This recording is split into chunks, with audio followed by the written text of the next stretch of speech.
Good morning, students. I hope so. Everyone is good and everyone is fit and fine. So, today we are going to start with the new chapter, which is from the subject civics, and this is going to be the lecture 1 from chapter number 8, Confronting Marginalization. Basically, in the previous chapter, you have studied about the understanding marginalization. So, basically, what is marginalization? Basically, signifies the exclusion of some communities from the mainstream, which are basically grouped under different categories such as social, culture, and economically backward. Basically, they are socially and economically unequal amongst the different kind of groups. So basically in the previous chapter, you have read and understand about these different kind of groups which are there, their experiences of inequality and discrimination that they have faced through powerless, and there are different kind of groups that they have fought also and protested and struggled against all these kind of domination that they have faced in their life. They have attempted to overcome their situation by adapting a range of strategies in their long history with different kind of struggles that they have done with religious solace, armed struggle, self-improvement, education, and economic upliftment that they have done into many certain ways of doing. And in all those cases, the choice of struggle has dependent. There are different circumstances that has marginalized groups have find themselves in. Now, in this particular chapter, we are going to understand. We are going to understand and confront all these groups, individual groups. What are the challenges that they have faced? What are the different groups? What are the different rights that have been made for them? We are going to study that. So in this particular chapter, we are going to cover each of these things where these marginalized groups have confronted all these people with different kind of rights, and the government have assured them and made certain rights for them so that they can also have their they can get equal opportunity amongst others. So in today's lecture, we are going to be covering the entire topics which are there in this chapter. Basically, we have to cover the syllabus really fast. So for that only, I am just covering the. It is not that kind of a big chapter, so I am covering all the topics in this particular lecture only. So first of all, I will be giving you an introduction about what this chapter is all about. Then we are going to talk about the invoking fundamental rights. So basically, what are the rights that basically they have demanded and what they have got. So there are certain fundamental rights that they have demanded from the government, that basically these social and economic backward groups basically needed certain kind of rights for themselves, and they have evoked certain fundamental rights and demanded certain rights from them. Then we will study about the laws for these marginalized. So basically there are certain laws that have been made under different law act, and according to that, what are the laws that have been made for them, basically for the marginalized groups. We will study that. Then protecting the rights of Dalits and Advisis, so Adivasis. So basically all these Adivasis and Dalits have given certain protected rights, and what are these particular rights, what they have got, we'll study that. Then we'll be talking about the scheduled caste, basically SC and SG act that being made for them in the year 1989, and what was this act is all about, and what are the things that these SC and ST caste people have gotten from there. We'll study that. Then Adivasi demand and the 1989 act, we'll talk about that, what is these demands are all about and what this act has basically specified. In this chapter we'll study all these things, and then in the end I will be giving you one homework to do, so that you have to do as a homework. So everyone, please be ready with your books, with your notebooks and one pen in your hand to basically note down those notes. So now I'm starting with the lecture, so everyone please stay with me. We are going to start with the chapter.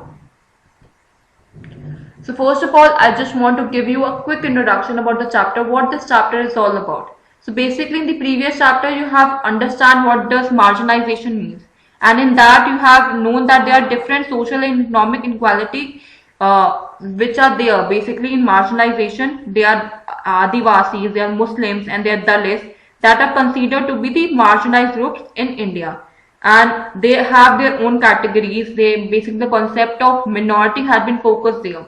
So in this chapter we will read and we'll understand, we'll study about basically some of the ways in which these groups, basically the groups that you have studied in the previous chapter, where understanding marginalization, these groups and individuals challenge existing inequalities. So basically the current situation which is there, how they are going to, how they are basically dealing these particular challenges that they are facing. What are the first of all, we'll know about what the challenges are, what are the existing challenges are, and because of that there are forming inequalities. Then basically what are the groups, these Adivasis, Dalit, Muslims, women and other marginal groups urge that simply by being citizens of a democratic country they possess equal right that must be respected. So basically from whichever marginalized group they are like belong to, or basically they are from, so basically they have urged this particular thing, simply by being the citizen of a democratic country they have the particular right, they should get the particular equal right that the others are getting, and they must be respected towards that right only. So basically they are saying that ki, if the other persons are getting the same respect and dignity in the society, similarly they should also get it, they should also get the similar rights like any other community or any other citizens is getting. So that was their demand, and that was their main agenda, or they were urging it for, that they want equal rights that must be respected for them as well. So there are many among them who look up to the constitution to address their concern.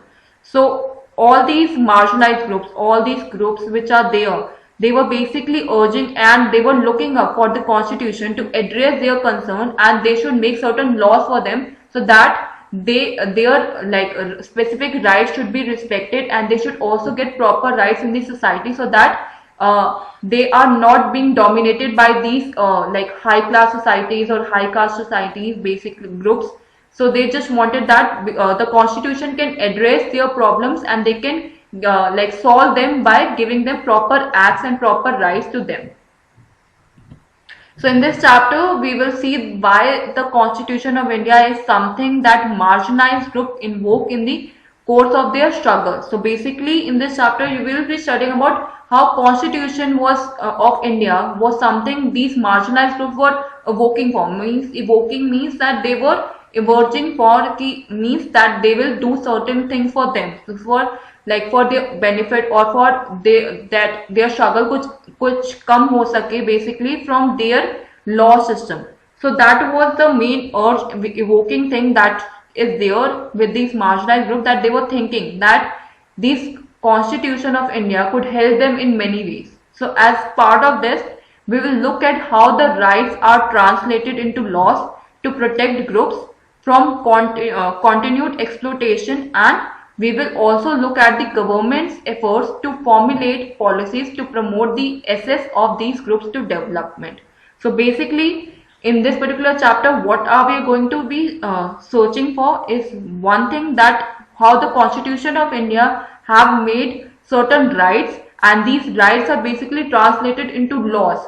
Basically in the law system it has been translated so that they can protect all the rights of these marginalized groups, and basically whatever kind of exploitation that they are facing, or basically they are thinking that the government is not taking any action for them, in return of that the Constitution had made certain rights, and then that these particular rights have been translated into laws, which we can see that. And we can also look at the government's effort to formulate these policies in an equal way, so that it can also formulate as well in the entire country. So to promote the access of these groups, and they can also develop in the similar way. Now the first topic that is there in this chapter is invoking fundamental rights. Now what does invoking means? That basically their rights have been made but they are not appropriately using them. So the demand that is coming up, the basic demand that is coming up from these marginalized groups is being they evoke it, they want to speak up for themselves, that we want these kind of democratic rights in a society where everything should be under the law system. So the Constitution, as you have learned in the first chapter of this particular book, lies down the principles that make our society and polity of this democracy. So basically The constitution is the one who is making all the laws for our country, who is making the all the principles, how we have to follow, what are the different laws we have to follow, what are kind of society is building up, what kind of situation our democracy are. So on that particular basis, we are going to study this chapter. So they are basically defined in and through the list of different fundamental rights that are an important part of the constitution. So if you have studied about constitution, you have studied about different fundamental rights as well. So basically there are 7 fundamental rights that are given to each and everyone, despite of any caste, region, or anything they belong to. So they are being defined and in and through the list of these fundamental rights only that are an important part of our constitution. And because of these fundamental rights only, the marginalized groups are also evoking that if these rights are there, all Indians are equal, then why we are getting dominated and why we come under these marginalized category. So their question arises because of these fundamental rights only. So basically they are questioning, they are demanding that if these fundamental rights are there, and in your fundamental rights in the constitution it is being written that these rights are available to all Indians and you will be treating all Indians are equal. As far as these marginalized are concerned, they have drawn on these rights in 2 ways. So basically, if it comes to this marginalized group, it is being divided into 2 different categories. The first, by insisting on their fundamental rights, they have forced the government to recognize the injustice done to them. So because of these fundamental rights, they were basically confronting the government, confronting the constitution itself. First group was basically doing that, they were saying that through the fundamental rights, they have forced the government to recognize that injustice have been done to them because they have been dominating their, they are not getting proper rights, and they were basically the issue of power sharing, access of resources, social culture status has been not been properly given to them. So basically the injustice that have been done for them, that have been like these marginalized group are insisting that on the basis of the fundamental rights, if you are saying that every individual is equal, then why we have been like going through this injustice. So second, they have insisted that the government enforce these laws. The first one was just like telling them, they were just telling them that this thing is there and injustice is happening to them. So they were just asking them. The second one was trying to implement these particular things, that if this thing is there, so it should be applied to us as well. So they have insisted that the government should enforce these laws properly so that they can also come under the equal category. So in some instance, the struggle of these marginalized have influenced the government to frame new laws. So basically whatever kind of protests that they have done, whatever things rights that they have done for their communities, for these marginalized groups, so the struggle that they have done in the entire period of time, this has basically influenced the government to frame new certain laws for them so that they should not be dominated, they should not come under the category of the communities which are known as marginalized, or they should not come under the category of mainstream. So for them, they were trying to like make a new kind of law for them in keeping the spirit of these fundamental rights only.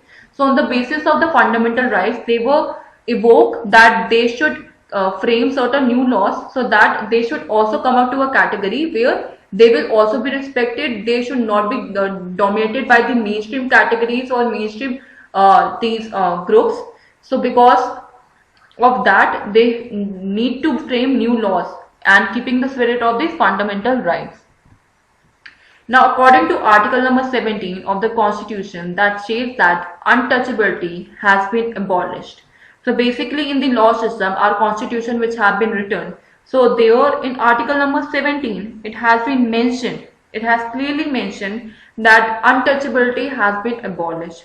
What this means is that no one can henceforth prevent Dalits from educating themselves, entering temples, using public facilities, and etc. So basically with this particular law, they are telling that you cannot like keep anyone, like मतलब जो दलित से हैं होते हैं, दलित community है, मुस्लिम है, आदिवासी से कोई भी कम्युनिटी है, you cannot prevent them, आप उनको मना नहीं कर सकते हो from educating themselves, वो टेम्पल में भी एंटर कर सकते हैं, they can use the public facilities and all these things. So you can not say no to them. They have this particular right that they can educate themselves, they can enter to the temples, they can use public facilities and all these things.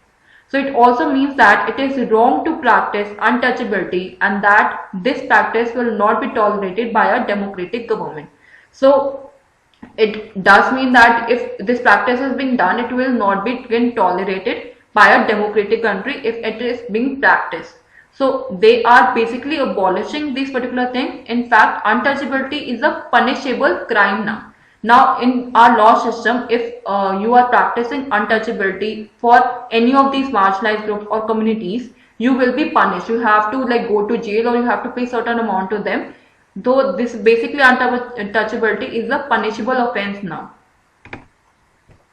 Now there are other sections in the constitution that help to strengthen the argument against the untouchability. So basically there are not only one article, but there are other sections in the constitution that have been made for them to help and strengthen the argument against this untouchability system.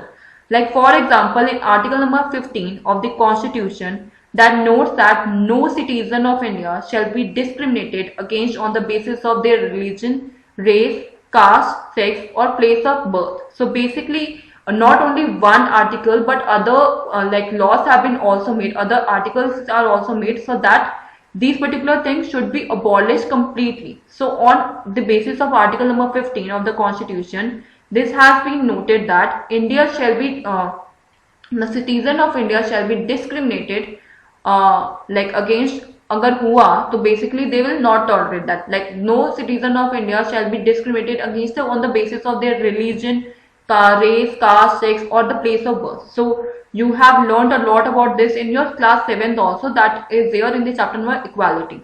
So this has been used by Dalits to seek equality where it has been denied to them.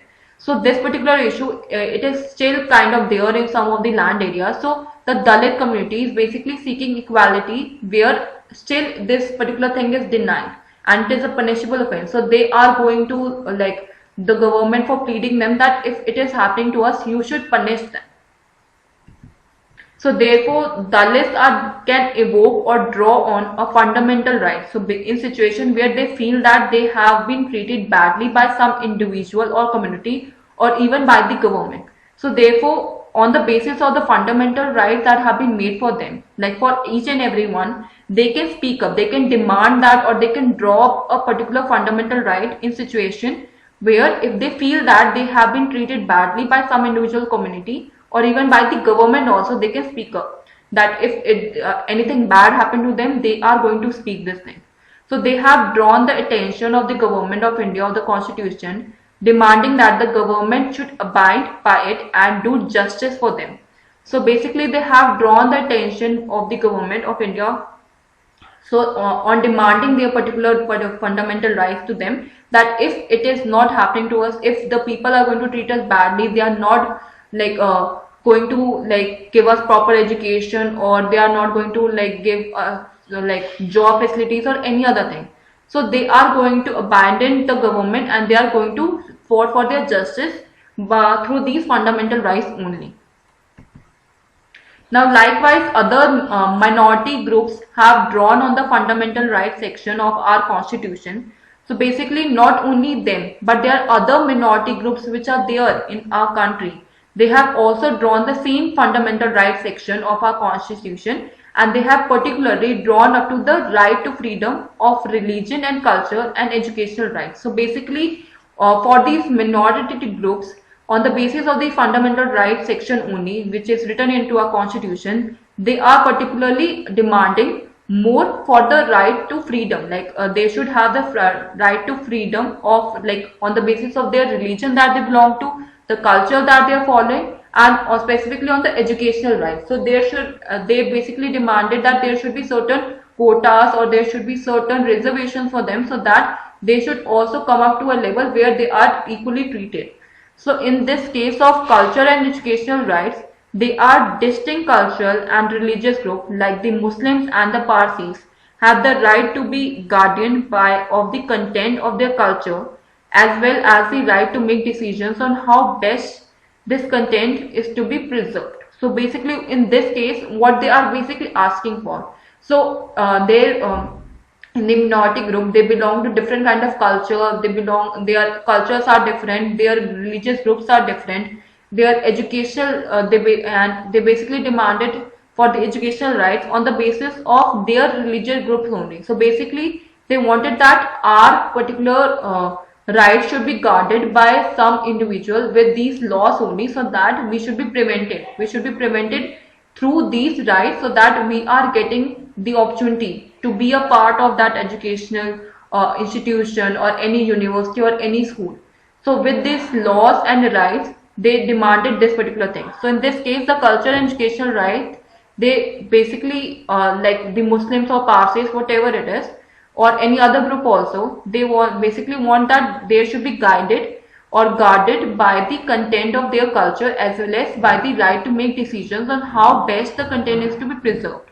So thus, by granting different forms of cultural rights, the constitution tries to ensure cultural justice to such groups. So basically in their main demand was they want to grant that if we are having certain different forms of cultural rights should be particularly given to them. On that basis their culture should be protected, like there should be nothing against their culture should be given to them, and they are not going to take it also. So there should be certain culture rights also that should be like written in the constitution, that should protect their culture rights, and they should get cultural justice to such different groups which are there. So the constitution does this so that the culture of these groups is not dominated or nor whipped out by the culture of the majority community. तो basically जैसे हमारे यहाँ पे Hindus के temples हैं, Christians के हैं, Muslims के हैं, तो सबके अपने अपने यहाँ पे राइट्स है, कल्चर राइट्स उनको अब दे दिए गए हैं, सो दैट किसी का कल्चर मतलब हम किसी को डोमिनेट ना करें कि हमारा कल्चर ज्यादा अच्छा है या उनका ज्यादा अच्छा है. Everyone is individually having their own culture rights, and individual culture groups are being built, and every culture is being respected now according to the constitution. So no one can dominate one or the other culture here, and no one can whip top any of the culture of the from the majority community, specifically for these majority groups of culture. Now another main topic that is there in this chapter is laws for these marginalizations. So now we have studied that what are the demands that they have evoked through the fundamental rights to get their proper rights in the society. Now what are the laws? Now what are the basic laws that have been made for these marginalized groups so that they can also be treated equally amongst these majority of groups or mainstream groups? So as you have read, the government makes laws to protect its citizens. So basically if you have read that the government is the one who can make or break the particular like society or the particular to protect our citizens mostly. So yet this is not the only way in which it takes action. So basically the government is taking like the proper action by building certain rights for them, but they cannot individually do that. They have to take certain action for that. So there are specific laws and policies for these marginalized in our country which have been made for them, so that they can also have a equal platform with the other mainstream groups. So there are policies or schemes that merge through other means like setting up a community or by undertaking a survey, etc. So basically there are certain policies and schemes that have been made and they have merged to other means by setting up a community or undertaking a survey, etc. And the government then makes an effort to promote such policies in order to give opportunities to specific groups. So basically the government is taking an effort to promote these policies in order to give opportunity to specific groups, so that they are known that in these particular groups, these marginalized groups are there, how they are being treated, how like what kind of situation that they are facing in. So through these policies and schemes and surveys, they can get to know about these communities more, and how many members are there, what kind of job that they are doing, if they are getting their proper rights or not. So through these particular policies and these surveys, they can get to know these particular things. Now how they can basically do that? The first and foremost thing is by promoting social justice. Now what does social justice here means? That on a level of law system that they are implementing in. they should get the freedom to speak, the freedom to get educated, and other facilities too, that is given to each and every individual. So as a part of their effort to implement the constitution, both state and central governments create specific schemes for implementation in tribal areas or in the areas that have a high Dalit population. So basically, that what kind of effort have been made by the government side. Basically, in the constitution, it has been written, and basically in the state and central government, they have basically written all the specific um, schemes for these tribal groups, the SC, STs, Dalit, where they can find there are the areas where they are having a high Dalit population. So for them, they have written certain laws, certain efforts that have been made so that they can know about how many people are living in this particular area, and if these policies are specifically applied to them or not. So for example, the government provide for free or subsidized hostel for students of Dalit and Adivasi communities so that they can avail of education facilities that may not be available in their localities. So in certain areas there are certain reservations have been given to them. There are certain like उनको fees कम देनी पड़ेगी, उनको मतलब जितना कोटा होता है उस कोटा के अकॉर्डिंग मतलब जितना जो लिस्ट बनती है उसमें उनको स्पेशल सीट्स मिल सकती हैं. So the government is taking certain initiative according to their their tribal communities and how tribal areas, if they are having high population, so they are building certain colleges in these areas so that they can get education properly, and specifically for the students of Dalit and Adivasi communities so that they can avail their education facilities which may not be available in their particular locality. Now, addition to providing certain facilities, which is education is there, but the government also operates through laws to ensure that their concrete steps are taken to end inequality in the system. So policies बने हैं, schemes बने हैं उनको protect करने के लिए, उनके rights को protect करने के लिए, but in addition to that, like in addition to providing certain facilities, the government has also like created certain laws to ensure that there are proper steps that are taken against the inequality, that there should be no inequality among the system. So one such law or policy is the reservation policy that today is both significant and highly contentious. So basically, if we talk about what kind of laws that have been made for them, so the first and the foremost policy is that of the reservation policy, which is being availed in schools, colleges, job, everywhere. So basically, these reservation policies today both very significant and highly contentious for these groups, especially for the marginalized groups. So the laws which reserve seats in education and government employment for Dalits and Adivasis are based on an important argument that in a society like ours, where for centuries sections of the population have been denied opportunities to learn and to work in order to develop new skills or vocations, a democratic government need to step in and assert these sections. So पहले जो ये laws बने थे, reservations बने थे, वो इतनी properly implement नहीं होते थे, but now the things are changing, the law system is changing. They are making these certain laws. They have like given certain reservation seats not only in education but in the government employment board as well, specifically for these Dalits and Adivasis. And it is like the current on the basis of the current situation, they have said this thing that in a society like ours, where from the centuries the section of the population have been denied the opportunities for these kind of people to learn or to work in order to develop their skills, a democratic government is giving them all these opportunities so that they can also come up to a level of other mainstream categories or mainstream sections. So how does this reservation policy works? And the government across India have their own list of scheduled castes, like SCs are there, STs are there, other backward castes are also there, and most backward castes are coming under the OBC, like other backward castes may. So the central government too has its own list.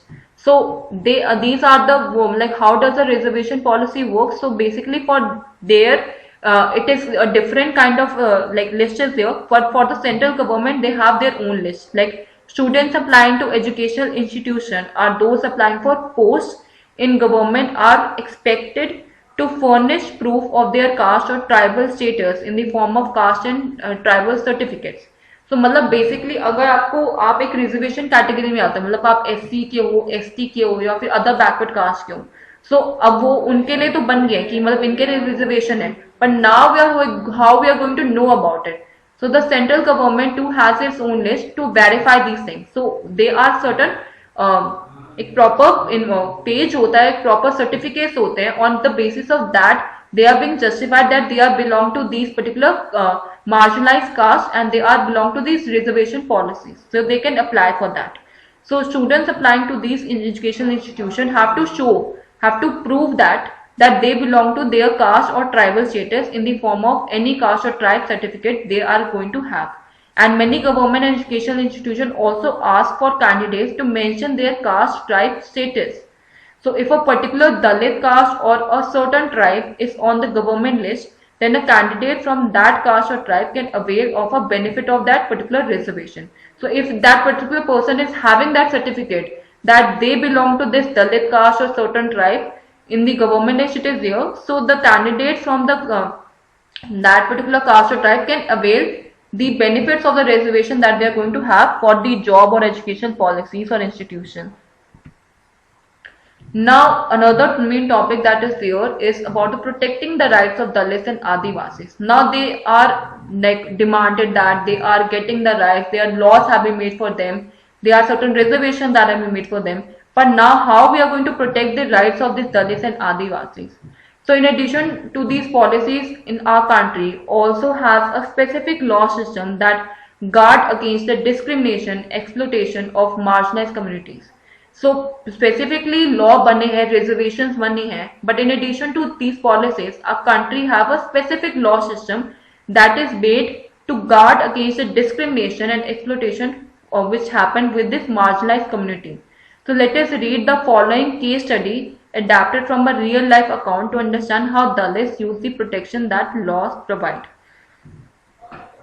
So basically the situation that is here, I am just going to read it out and going to explain it what the situation is all about. So the villagers of Jakmalgur are basically gearing up for a big festival there, and once in 5 years the local deity is honored and priests from 20 neighboring villages come for this 5-day event. Now the ceremony begins with the member of the Dalit community washing the feet of all the priests, and then they bath in the water used for this. Now in Jakalpur, the person who performed this task belonged to Ratnam's family. Now his father and the grandfather had both performed the same task before him.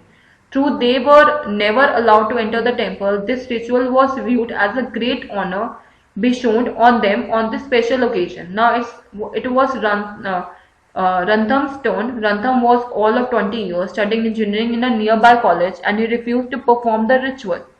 He said that he had no faith in this practice and that his family members were forced to perform this ritual because they were Dalits.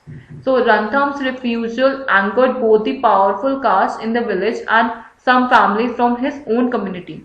So the powerful caste were shocked that such a young boy had the guts to refuse, and they believed that it was Rantham's education which allowed him to imagine that he could start comparing himself with them. So those from Rantham's own caste were fearful of angering the powerful, and many worked on their particular fields as daily wage laborers. If the dominant caste decided to not call them, then what would they earn? So how would they survive? So they also declared that the wrath of the local deity would strike them if they refused to give in. So Rantham urged that give that not a single Dalit have ever entered the temple. How could their deity be angry with them? So the powerful caste decided to teach Rantham a lesson. With this community was ordered to orchestrate him and his family, and everyone was told that no one should speak or do any work for them or with them. One night some men entered their part of the village and set his hut on fire. He managed to escape with his mother, and Rantham then went to file a case in the local police station under the SC and ST Prevention of Atrocities Act 1989. and other Dalit families still did not come out in his support as they were scared that a similar fate might await them and if they spoke out. So the caste was picked up by the local media that led to many journalists visiting the village and Rantham was written about as a symbol of Dalit action. So the ritual was called off but his family was forced to move out as they continued to be ostracted by the powerful caste in the village. So that's the kind of a situation that is still there that is going on into our country by that these Dalit people are facing, and they show their power. Basically, these mainstream groups, they show their power to these Dalit that we are giving you the rights. You are like they are giving them the rights, but they are also justifying that ki we are giving you. Who like basically who are these mainstream people who are giving them the rights? Or if they are not going to respect them that you have given us the right, so we are going to like adore you or we are going to just finish your community that you haven't not respected us for that. So the schedule, and for this particular thing he have prevented the schedule caste and the scheduled tribe prevention of atrocities act in 1989. Now what this act is all about, we are going to study that. See, basically Rantham sought the support of the law. He basically went with law. He has basically filed a complaint in the basically category from the Scheduled Caste and the Scheduled Tribe Act. So filing this his complaint under above act to protect against the domination and violence of the powerful caste in his village.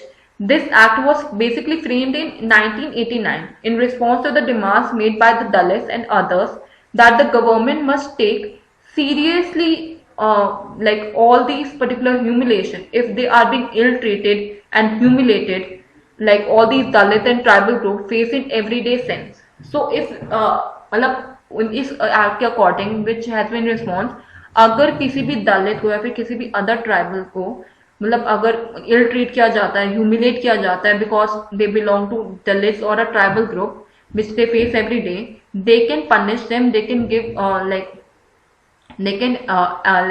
while such treatment had been prescribed for a very long time, it has acquired a violent character in the late 1970s till 1980s.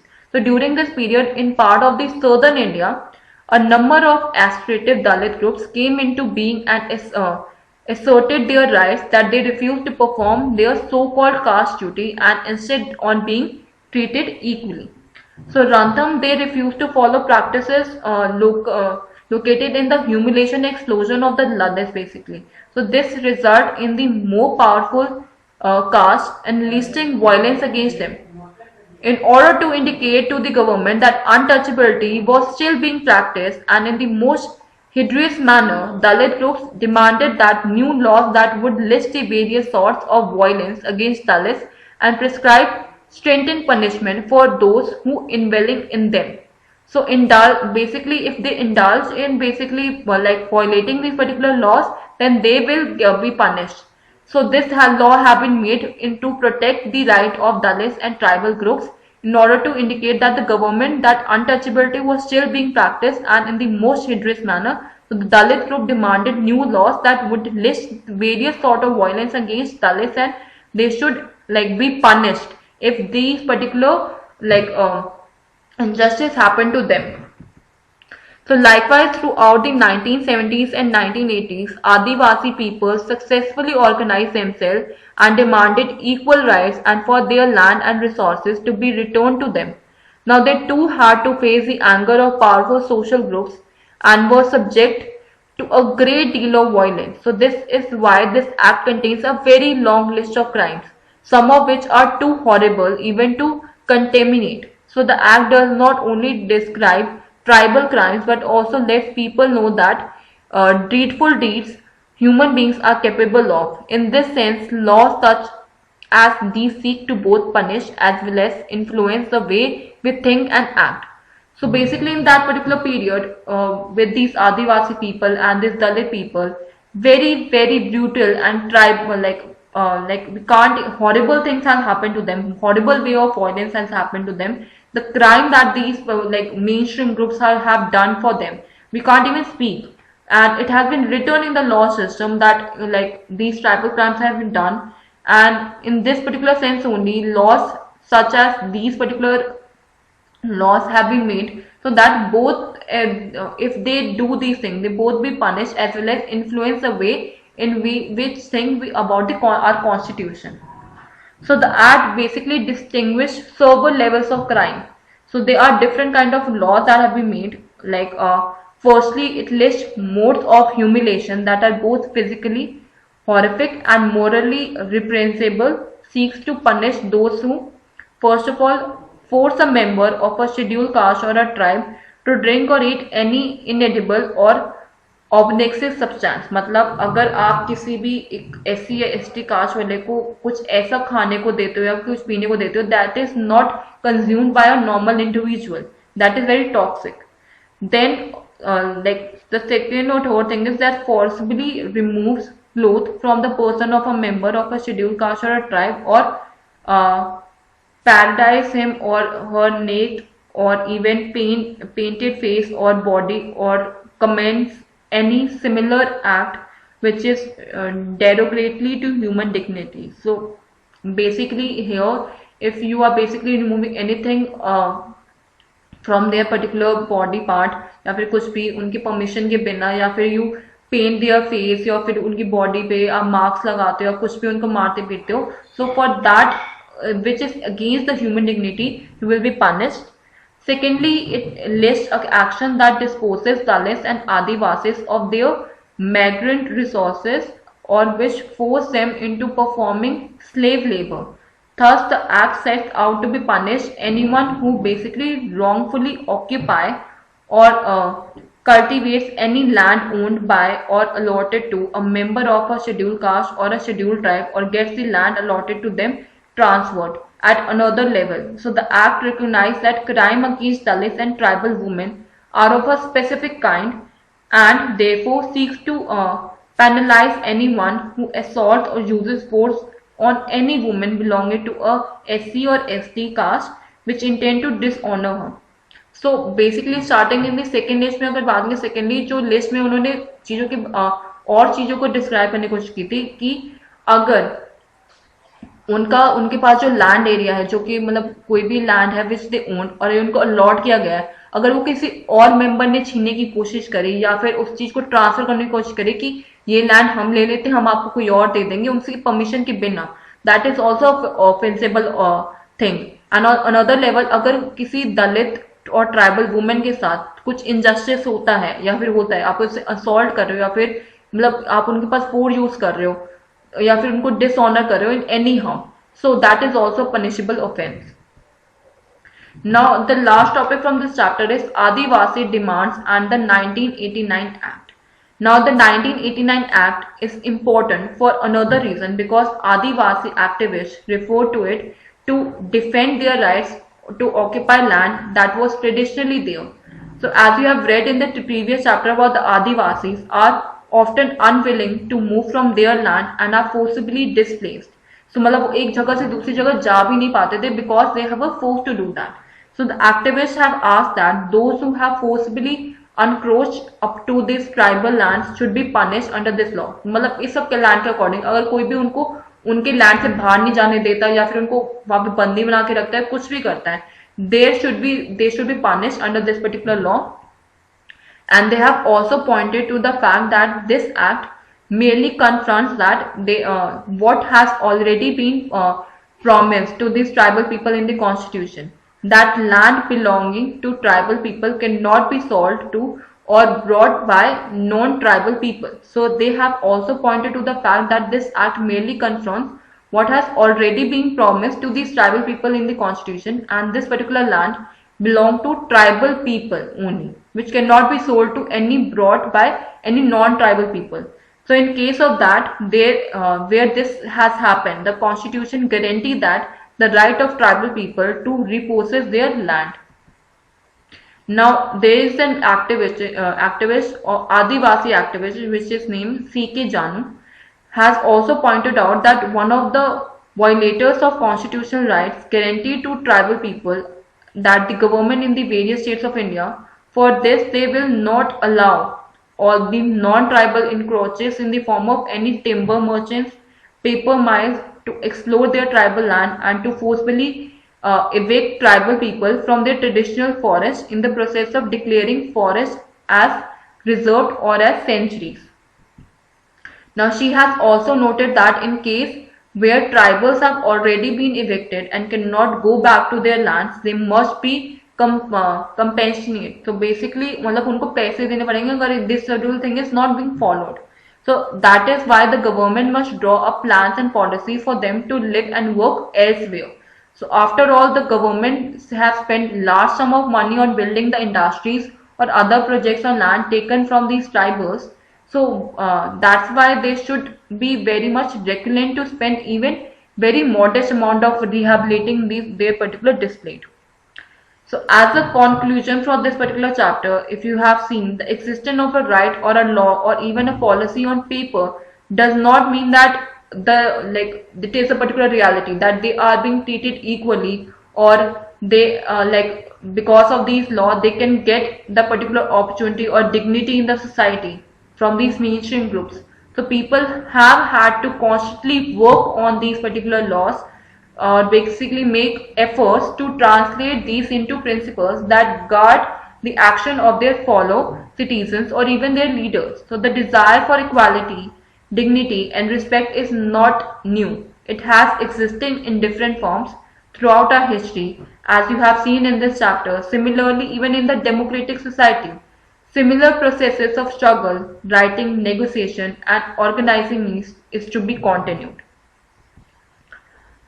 So that's it for this chapter. We have completed the chapter, and you can listen to this chapter in two parts because on 26th it will be a holiday. So because of that, I have acquired the entire chapter in one lecture only. These are the homework questions that you have to do. Question number 1: what is the reservation policy? Question number 2: mention a few crimes listed in the Prevention of Atrocities Act 1989. Question number 3: how did the Dalits assert themselves? Question number 4: what is the Scheduled Tribes and other traditional forest dwellers recognition of Forest Act 2006? Mention 4 untouchable practices. And question number 6: what did the marginal groups rely on to protect themselves from continued exploitation by other groups? So these will be homework questions that you have to do. And if there's any queries, anything that you are not able to understand, please let me know in the online class. I'm there to help you out, and I'm going to explain you each and everything as much as possible. So thank you so much for listening to this lecture, and please take care of yourself.